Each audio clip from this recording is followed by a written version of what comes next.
Oke, saudara, hari ini kita akan teruskan serial khotbah kita dari kitab Daniel.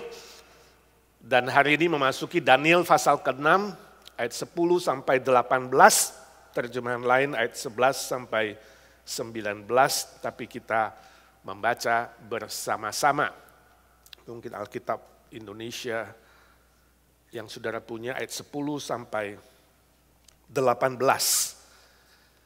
Mari kita membaca bersama-sama 1, 2, 3. Demi didengar Daniel bahwa surat perintah itu telah dibuat, pergilah ia ke rumahnya. Dalam kamar atasnya ada tingkap-tingkap yang terbuka ke arah Yerusalem. 3 kali sehari dia berlutut, berdoa serta memuji Allahnya seperti yang biasa dilakukannya. Lalu orang-orang itu bergegas-gegas masuk dan mendapati Daniel sedang berdoa dan bermohon kepada Allahnya. Kemudian mereka menghadap raja dan menanyakan kepadanya tentang larangan raja. Bukankah Tuanku mengeluarkan suatu larangan supaya setiap orang yang dalam 30 hari menyampaikan permohonan kepada salah satu dewa atau manusia, kecuali kepada Tuanku ya raja, akan dilemparkan ke dalam gua singa? Jawab raja, perkara ini telah pasti menurut undang-undang orang Media dan Persia yang tidak dapat dicabut kembali. Lalu kata mereka kepada raja, Daniel, salah seorang buangan dari Yehuda, tidak mengindahkan tuanku, ya raja, dan tidak mengindahkan larangan yang tuanku keluarkan. Tetapi 3 kali sehari ia mengucapkan doanya. Setelah raja mendengar hal itu, maka sangat sedihlah ia. Dan ia mencari jalan untuk melepaskan Daniel. Bahkan sampai matahari masuk, ia masih berusaha untuk menolongnya. Lalu bergegas-gegaslah orang-orang itu menghadap raja serta berkata kepadanya, ketahuilah ya raja, bahwa menurut undang-undang orang Media dan Persia, tidak ada larangan atau penetapan yang dikeluarkan raja yang dapat diubah. Sesudah itu raja memberi perintah. Lalu diambillah Daniel dan dilemparkan ke dalam gua singa. Berbicaralah raja kepada Daniel, Allahmu yang kau sembah dengan tekun, dialah kiranya yang melepaskan engkau. Maka dibawalah sebuah batu dan diletakkan pada mulut gua itu. Lalu raja mencap itu dengan cincin meterainya dan dengan cincin meterai para pembesarnya, supaya dalam hal Daniel tidak dibuat perubahan apa-apa. Lalu pergilah raja ke istananya dan berpuasalah ia semalam-malaman itu. Ia tidak menyuruh datang penghibur dan ia tidak dapat tidur. Demikian pembacaan firman Tuhan, berbahagialah mereka yang membaca, yang mengerti, dan yang melakukan dalam hidupnya. Suatu kali saudara, ada seorang anak kecil, mungkin umur 5 atau 6, datang ke sebuah toko penjual permen. Lalu dia lihat-lihat di toko itu, dia tertarik dengan permen yang warna-warni di rak yang paling tinggi. Lalu dia bilang sama penjaga toko, Pak, saya mau membeli permen yang warna-warni itu 1 ons. Si bapak bilang, baik. Lalu bapak itu pergi, karena tinggi, dia pergi ke belakang toko, ambil tangga, lalu pasang tangga, dia naik ke atas tangga, turunkan toples permen, turun tangga, dia timbang permen 1 ons, kasih kepada anak, kemudian ambil toples lagi, bawa naik tangga, taruh lagi di rak itu, turun tangga, bawa tangga ke belakang toko. Lalu dia kembali ke kerjaannya. Barusan kembali kerjaannya, datang anak kedua, teman dari anak tadi. Om, saya mau beli permen warna-warni itu 1 ons. Si bapak kembali lagi ke belakang rumah, ambil tangga, taruh di situ lagi, naik tangga, turunin toples, permen, timbang permen, kemudian kasih ke anak itu, ambil toples, naik tangga, taruh lagi, turun tangga, bawa tangga ke belakang toko. Kembali ke kerjaannya. Baru kembali, datang anak ketiga. Wah, dia mulai capek. Layani seperti tadi lagi. Begitu selesai, datang lagi anak keempat. Layani lagi, walaupun sedang ngos-ngosan ini. Ketika anak keempat, dia masih di tengah tangga itu, datang anak kelima. Lalu si bapak itu tanya, anakku, kamu juga mau membeli permen warna-warni 1 ons? Tidak, Om. Lalu turun tangga, udah selesai, kembalikan ke belakang rumah, balik lagi ke toko mau bekerja, dia tanya anak itu, sekarang nak kasih tahu Om, kamu mau beli apa? Anak itu bilang, Om saya mau beli permen warna-warni 1/2 ons saja. Saudara, kalau humor ini sungguh-sungguh kenyataan. Dan saudara adalah seorang penjaga toko itu. Saya tanya, reaksimu apa? Marah? Kesel? Atau mengeluarkan kata-kata yang tidak sopan? Saudaraku, seringkali pencobaan atau ujian datang dalam hidup kita itu bertubi-tubi, saudara. 1 kali, 2 kali, 3 kali, 5 kali, 10 kali, bertubi-tubi. Izinkan saya tanya, ketika Tuhan izinkan cobaan atau ujian atau tantangan atau persoalan datang ke dalam hidupmu, berseri saudara, datang dan pergi, apa reaksimu? Apa responmu? Kamu kesel, kamu marah, kamu teriak sama Tuhan, kamu mulai ragu, mulai takut, dan mulai goyah imanmu. Atau kamu tetap tegar dan kuat. Itu yang terjadi pada Daniel, saudaraku. Para pejabat yang jahat itu, orang-orang Babel, sudah sukses, nampaknya sukses ketika meyakinkan Raja Darius membuat larangan untuk berdoa dan menyembah kepada Allah lain atau dewa lain selain raja selama 30 hari. Dan itu dimeteraikan. Ya saudara, kalau sudah dimeteraikan, kita sudah pelajari minggu lalu, berarti larangan itu tidak boleh diubah oleh siapapun, termasuk raja.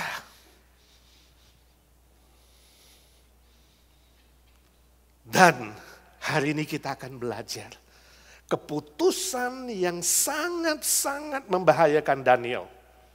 Ujian yang sangat-sangat berat setelah Daniel dalam pembuangan bertubi-tubi mengalami cobaan dan ujian itu. Sejak dari zaman Nebukadnezar sampai Darius. Kita udah pelajari, ya kan? Nebukadnezar, Belshazzar, sekarang Darius. Dalam semua pemerintahan Daniel mengalami itu. Bagaimana reaksinya? Itu yang mau kita pelajari dari bacaan hari ini. Bagaimana Daniel merespon terhadap ujian yang bertubi-tubi itu. Sehingga dia boleh lulus dengan baik. Garansi sukses lulus ujian diperoleh oleh Daniel. Dan hari ini kita mau belajar hal yang sama. Bagaimana memiliki garansi sukses. Dijamin pasti berhasil kalau ujian itu datang. 2 rahasia. Yang pertama, berdoa dan beribadah kepada Tuhan. Ayat 11 sangat jelas. Daniel mendengar tentang larangan itu. Dia segera pulang. Pulang ke rumahnya dan dia berdoa dan beribadah kepada Tuhan. Daniel tidak merespon dengan negatif. Dia tidak marah. Dia tidak kesel. Dia tidak segera menghadap raja dan kemudian tanya Darius, kenapa kamu buat larangan ini tanpa konsultasi dengan saya? Bukankah saya wakilmu yang paling tinggi di atas dari semua 120 pejabat lainnya? Daniel tidak lakukan itu. Ujian datang tidak membuat dia menjadi takut dan gentar kemudian berusaha dengan usaha apapun dari manusia untuk menyelesaikan masalah. Tidak. Dia datang kepada Tuhannya. Dia berdoa, dia berlutut, dia memuji Tuhan, dia menyembah Tuhan seperti yang biasa dia lakukan. 1 hari 3 kali. Ini kebiasaan orang Yahudi ya. Pagi, siang, sore, 3 kali berdoa kepada Tuhan. Menyembah Tuhan. Tanpa bosan, tanpa jenuh. Dia datang mencari Tuhan. Menyampaikan masalahnya kepada Tuhan. Nah ini beda dengan manusia ya. Seringkali kalau masalah datang kita teriak siapa dulu? Cari manusia dulu, betul nggak? Kita lupa Tuhan nanti terakhir. Last exit. Kalau semua udah gak bisa tolong, baru cari Tuhan. Terbalik, Daniel cari Tuhan dulu. Firman Tuhan mengatakan dia menghadap Yerusalem di atas lotengnya, buka tingkap-tingkap langit. Saudara, ini tidak mengajar kita kalau setiap kali berdoa harus menghadap Yerusalem, bukan. Ini kebiasaan orang-orang buangan di zaman Babel.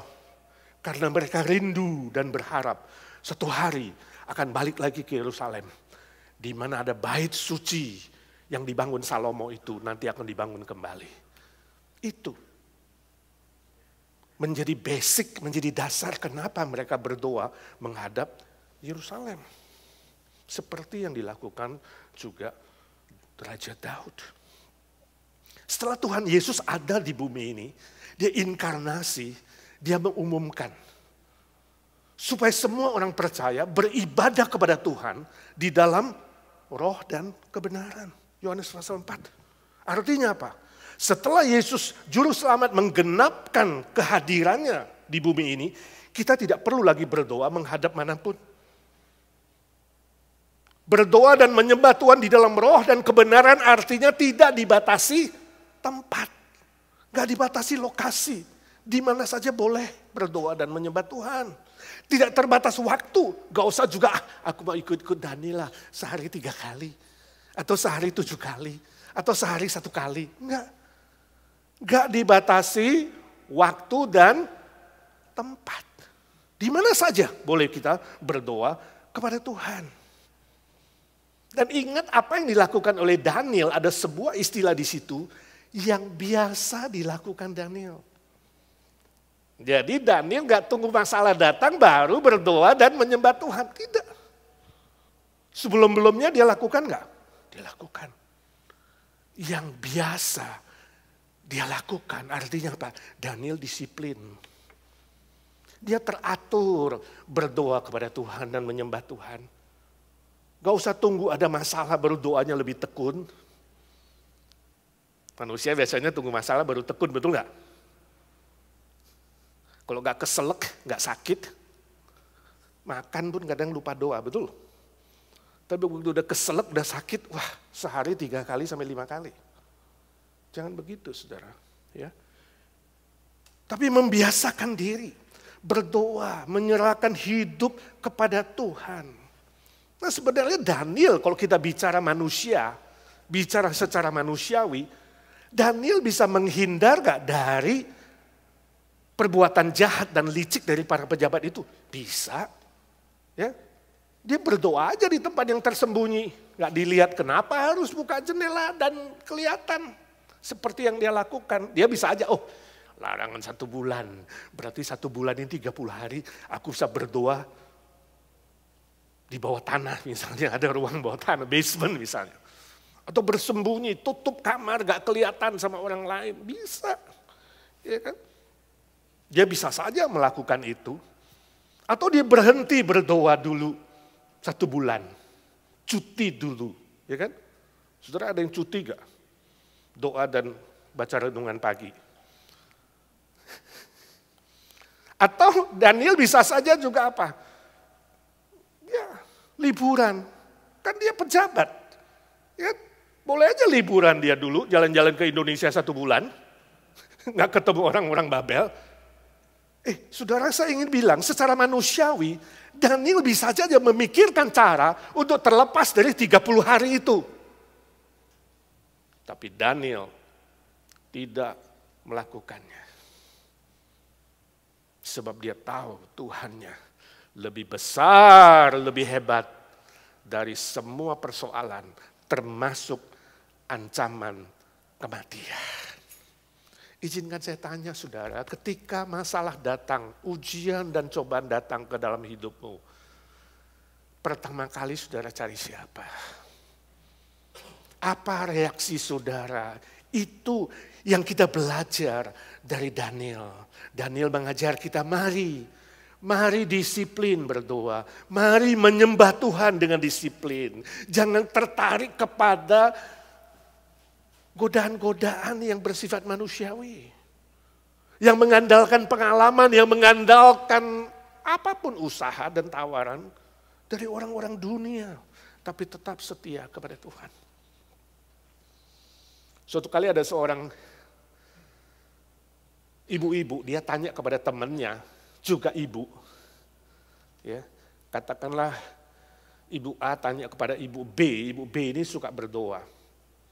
Lalu dia tanya, hei Bu, Ibu B, ya, saya ingin tanya, kamu begitu rajin berdoa dan disiplin berdoa, sebenarnya dalam doa itu kamu memperoleh apa? Apa yang kamu dapat sehingga membuat kamu itu begitu rajin? Nah manusia kan suka mikirnya dapat, betul gak? Diajak berdoa, gue doa dapat apa? Diajak ke gereja, gue ke gereja dapat apa? Ya kan? Selalu, yuk dapat apa? Lalu ibu itu bilang, sebenarnya saya doa, saya gak dapat apa-apa. Malah saya kehilangan apa-apa. Si A bilang, kehilangan kok kamu berdoa? Emangnya kamu hilang apa? Nah kalau saya berdoa itu yang hilang, kata ibu itu. Kekhawatiran hilang, ketakutan hilang, ya kan? Keserakahan hilang, kedagingan hilang, kebencian hilang. Pokoknya semua hal-hal yang negatif lah itu hilang. Nah kalau yang negatif itu hilang berarti Tuhan gantikan dengan yang positif, yang baik. Saya jadi tenang dan siap. Apapun kata Tuhan, apapun keputusan Tuhan, hatiku tenang dan siap. Bagus gak ilustrasinya? Bagus ya. Saudara merasa gitu gak kalau doa? Nah izinkan saya tanya, ketika saudara doa, bagaimana sikap hati saudara dan isi doa saudara? Ingat doa bukan sekedar meminta loh. Doa bukan sekedar, bukan hanya minta, kadang memerintah Tuhan. Kadang ada orang yang doa perintah Tuhan kan. Tuhan dibentak-bentak, diteriak-teriakin. Ya kan? Ada juga yang mengancam Tuhan. Awas ya Tuhan, saya udah doa 2 tahun ya. Kalau akhir tahun ini tidak dapat jodoh, goodbye IGNC. Berarti IGNC gak ada calon buat gue. Jangan ngancam saudara. Ya, berdoa bukan mengancam Tuhan, memerintah Tuhan atau hanya minta-minta seperti pengemis. Tidak. Tapi berdoa adalah sebuah penyerahan yang total. 100% komitmen dan penyerahan kepada Tuhan. Berserah penuh tanpa mempertanyakan kebijakan Tuhan. Tanpa meragukan kebaikan Tuhan. Tanpa mempertanyakan waktu Tuhan dan otoritas Tuhan. Oh ini sulit, ya memang sulit saudara. Tapi bisa, sebab Daniel memberi kita contoh seperti itu. Saya ingin saudara bayangkan Daniel. Dan coba memposisikan diri saudara seperti Daniel yang menerima ancaman seperti itu. Kira-kira pikirannya bagaimana? Dia tetap tenang nih. Kira-kira hatinya bagaimana? Hatinya nggak khawatir. Sikapnya bagaimana? Tingkah lakunya bagaimana? Semua baik dan benar. Ada sopan santun. Perkataan dan tingkah lakunya itu tetap baik dan benar. Tidak ada satu catatan pun Daniel marah-marah dan kemudian mengeluarkan perkataan yang tidak benar. Nggak ada. Sulit memang tapi bisa. Sebab apa? Sebab dimampukan oleh Roh Kudus. Roh yang tinggal di dalam jiwa Daniel. Dan Roh Kudus yang sama yang tinggal dalam hatimu dan hatiku akan memampukan itu. Amin. Penyerahan 100%. 100% tanpa ragu, tanpa khawatir, tanpa tanya kenapa, bagaimana, atau apa-apaan. Jangan lakukan kepada Tuhan. Amin. Yang kedua yang dilakukan oleh Daniel, merespon pencobaan dan ujian yang sangat berat ini. Dia hadapi ujian itu bersama Tuhan. Artinya dia mengajak Tuhan bersama dia, bukan mengajak yang lain. Ya. Ayat 13-14, para pejabat itu segera bertemu raja, melaporkan soal Daniel. Daniel orang buangan dari Yahudi itu. Pakai istilah begini, istilah yang sedikit ya, meremehkan, menghina, mengejek, mendiskriminasi Daniel. Daniel itu sebenarnya bos mereka secara status dan jabatan. Karena dia pemimpin dari seluruh pejabat-pejabat di Babel. Tapi mereka bilang apa? Orang Yahudi, orang buangan itu sudah melanggar titahmu. Sebuah penghinaan sebenarnya. Oh, raja jadi sedih, ayat 15, sedih. Artinya apa? Raja ternyata di pihak siapa? Daniel. Dia sayang Daniel. Daniel pasti wakilnya yang sangat-sangat efektif, sangat produktif, sangat pintar, sangat jujur, sangat bersih, sangat baik dan benar. Sehingga orang kesayangan dia sekarang terancam kematian. Harus dilemparkan ke dalam gua singa. Oh, pasti raja sangat-sangat sedih. Lalu firman Tuhan mengatakan dia cari cara bagaimana menolong Daniel. Dia sadar dia terperangkap oleh kejahatan dan kelicikan dari semua pejabat-pejabat Babel yang bebal itu. Saya nggak tahu cari cara bagaimana. Gak disebutkan. Tapi kita bisa memikirkan sebagai raja mungkin dia akan berusaha cari siapa ahli hukum. Ahli hukum siapa yang bisa menolong Daniel. Secara hukum bisa gak Daniel dilepaskan atau ditunda paling tidak untuk eksekusi hukuman. Atau dia suruh anak buahnya buka file, cari semua file di dalam sejarah. Pernah gak dalam sejarah media Persia ada studi kasus atau ada kasus tersendiri yang pernah orang yang sudah diputuskan oleh hukum tuh raja seperti ini kemudian bisa dibebaskan. Dia cari itu. Atau dia juga mencari sebagai seorang raja, salah satu raja di semua kerajaan media Persia yang besar, bisa gak raja punya hak istimewa seperti presiden hari ini punya hak grasi, betul gak? Grasi artinya apa? Grace.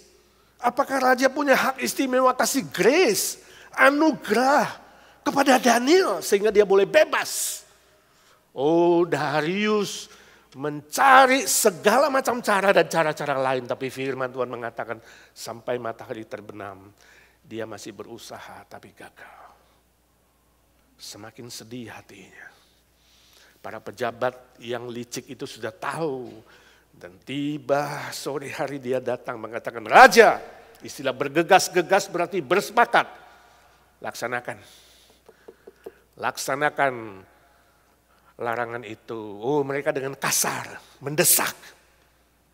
Dengan kasar berbicara kepada raja. Dengan lantang. Laksanakan. Lemparkan Daniel ke dalam gua singa. Sebab undang-undang media Persia yang sudah dimeteraikan tidak bisa diubah. Oh, saya gak bayangkan dan saya ingin sudah bayangkan betapa tegangnya saat itu di istana. Dalam komunikasi para pejabat dan raja negosiasi yang sangat-sangat berat. Lalu raja perintahkan panggil Daniel. Bayangkan Daniel datang. Dia bicara masih yang positif.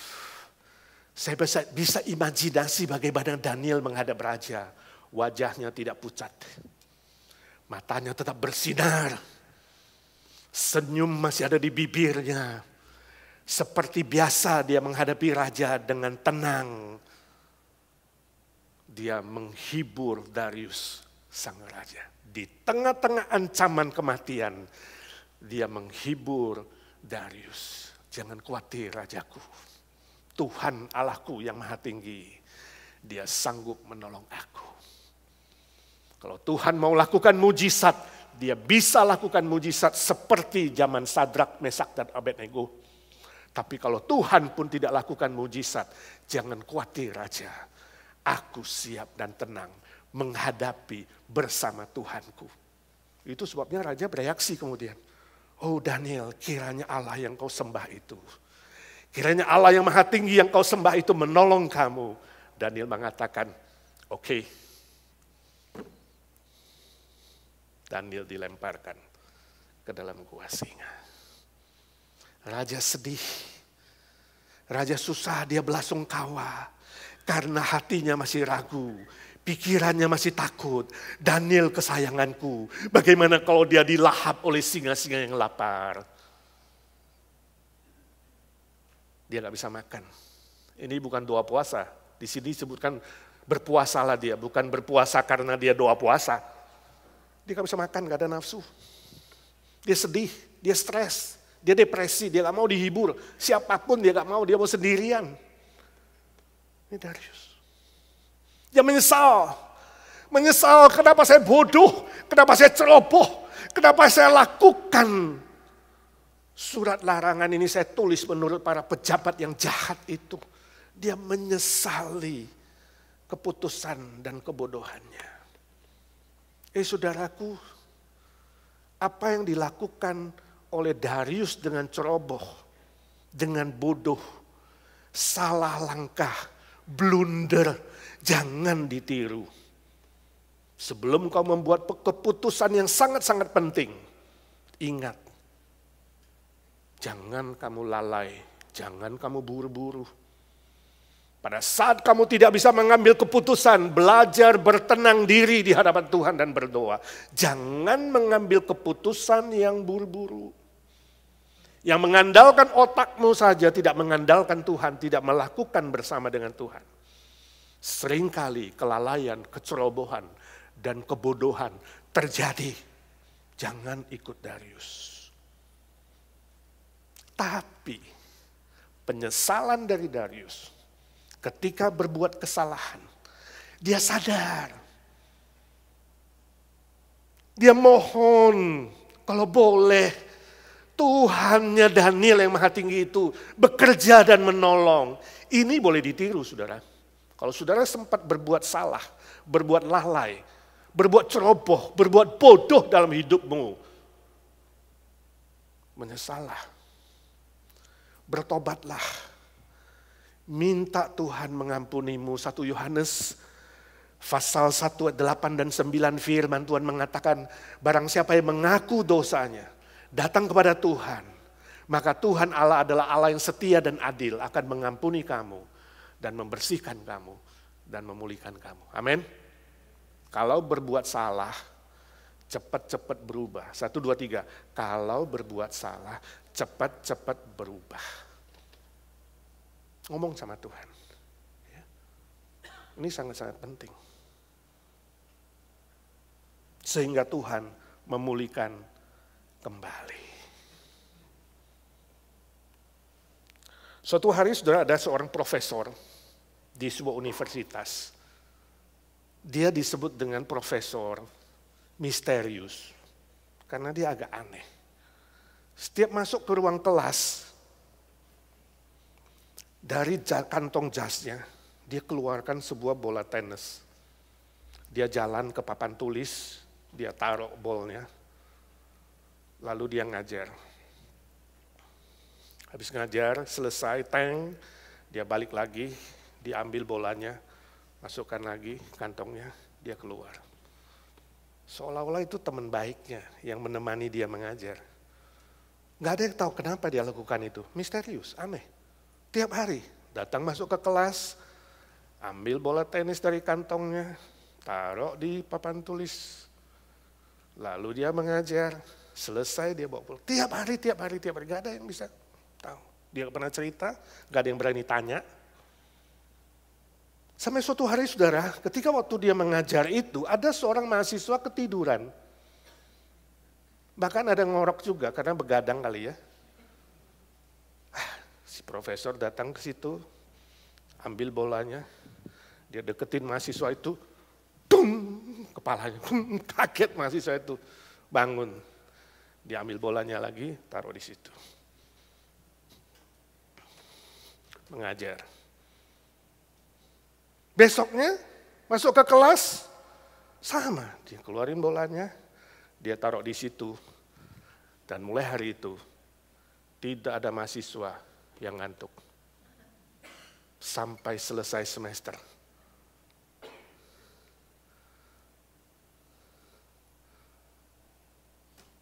Saya harap gak ada pendeta yang niru-niru begitu ya. Sebelum khotbah keluarin bola tenis, taruh di mimbar.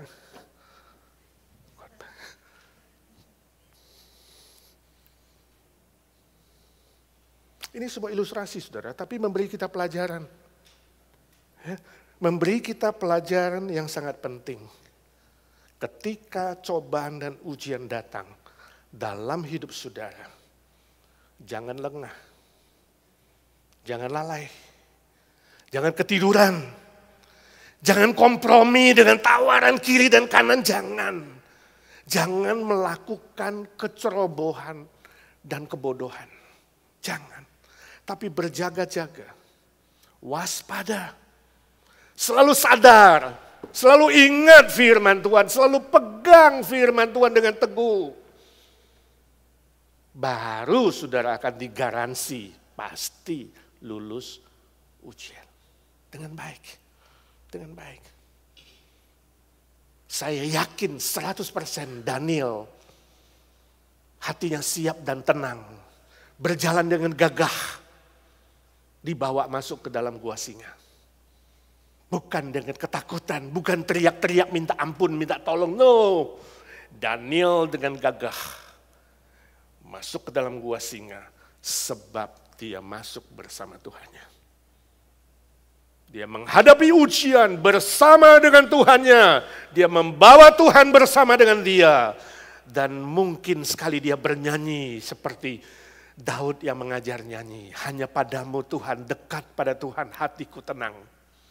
Aku tidak takut bahaya sebab engkau keselamatanku dan penolongku.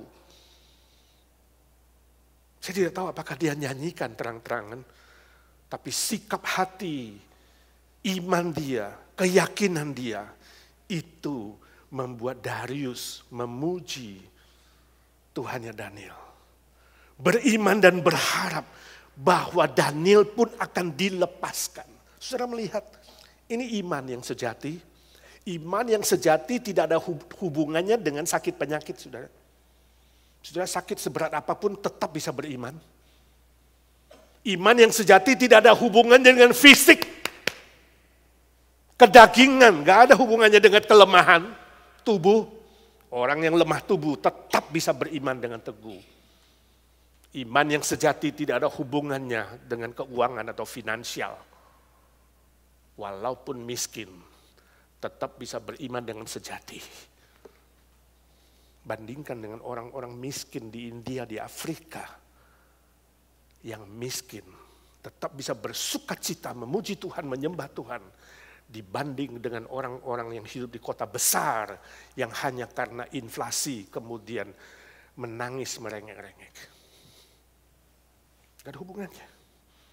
Iman yang sejati tidak ada hubungannya dengan ancaman kematian. Dan itu terjadi pada Daniel. Kita pelajari dari dia ketika menghadapi ujian yang sangat-sangat berat ini. Sebab tidak ada satu hal pun di dunia ini yang bisa memisahkan kita dari kasih Kristus. Amin. Itu firman Tuhan. Gak ada satu hal pun. Penganiayaan, kesusahan, penderitaan, kemiskinan, ketelanjangan, Sampai maut pun tidak bisa memisahkan kita dari Kristus. Oh saudara, kalau datang Jumat lalu di dalam PRT, saudara akan dengarkan kesaksian Melki. Dia bilang ketika Tuhan izinkan ada sakit penyakit yang bertubi-tubi dalam hidupnya. Dan dia harus menghadapi operasi demi operasi. 7 bulan tidak kerja. Tidak ada kekhawatiran dan ketakutan. Ini loh saudara kesaksian yang kuat. Ketika kamu sudah tidak takut mati. Ketika engkau siap walaupun Tuhan izinkan kau mati bersama dengan Tuhan. Sebab hidup dan mati adalah milik Tuhan. Pada detik itu seluruh kekhawatiran dan ketakutanmu dicabut. Dan digantikan dengan hati yang siap menerima apapun keputusan Tuhan. Apapun keputusan Tuhan. Dengan penuh percaya. Dengan dipegang oleh tangan Tuhan Yesus. Engkau menghadapi ujian itu. Dan kau yakin tangan Tuhan yang akan membebaskanmu dan memelihara kamu. Saudaraku, harga sebuah bola basket di tanganmu dan di tanganku hanya $20. Tapi kalau bola basket itu pindah ke tangan Michael Jordan akan menjadi 30 juta US dollar. Jadi sesuatu itu berharga atau tidak tergantung di tangan siapa. Harga sebuah baseball di tanganmu dan tanganku mungkin hanya $15. Tapi kalau pindah ke tangan Roger Clemens akan berharga 450 juta US dollar. Harga sebuah raket tenis di tanganmu dan tanganku hanya $25. Tapi kalau pindah ke tangan Novak Djokovic akan menjadi juara Wimbledon. Sebuah tongkat di tanganmu, di tanganku hanya untuk mengusir anjing. Tapi pindah ke tangan Musa bisa membelah Laut Merah. Sebuah ketapel di tanganku dan tanganmu hanya sebuah mainan. Tapi pindah ke tangan Daud, mengalahkan raksasa Goliat. 5 roti dan 2 ikan di tanganmu dan tanganku hanya sebuah sarapan pagi. Tapi berpindah ke tangan Tuhan Yesus, akan mengenyangkan lebih 10.000 manusia. Tergantung di tangan siapa hidupmu berada, akan jauh lebih berharga. Sebab itu serahkan seluruh ketakutanmu, kekhawatiranmu, kegentaranmu ke dalam tangan Tuhan Yesus. Engkau akan lebih berharga dan bernilai. Juga serahkan semua cita-citamu, harapanmu, keluargamu, bisnismu, pekerjaanmu, semua yang kamu punya. Serahkan ke dalam tangan Tuhan Yesus. Engkau akan melihat keajaiban. Garansi sukses lulus ujian ada di tanganmu. Kalau seluruh hidupmu kamu taruh di tangan Tuhan Yesus. Amin. Sebab itu setialah dan disiplinlah di dalam doa, di dalam beribadah, di dalam menyembah dan memuji Tuhan. Apapun yang terjadi. Amin. Apapun yang terjadi. 1, 2, 3. Apapun yang terjadi. Mari kita berdoa. Ya Tuhan Yesus, suara hamba-Mu sudah berhenti. Biarlah suara Roh Kudus terus berbisik di hati, di pikiran kami. Ketika kami lalai, kami lengah, kami tak berdaya, kami dirongrong oleh ketakutan dan kekhawatiran. Ajar kami belajar dari Daniel apapun yang terjadi ya Tuhan. 100% berserah tanpa meragukan Tuhan. Tanpa mempertanyakan Tuhan, tanpa curiga kepada Tuhan. Dalam nama Tuhan Yesus Kristus, Tuhan segala Tuhan, Allah segala Allah, yang berjanji menyertai kami selama-lamanya. Kami berdoa dan meminta berkat Tuhan. Amin.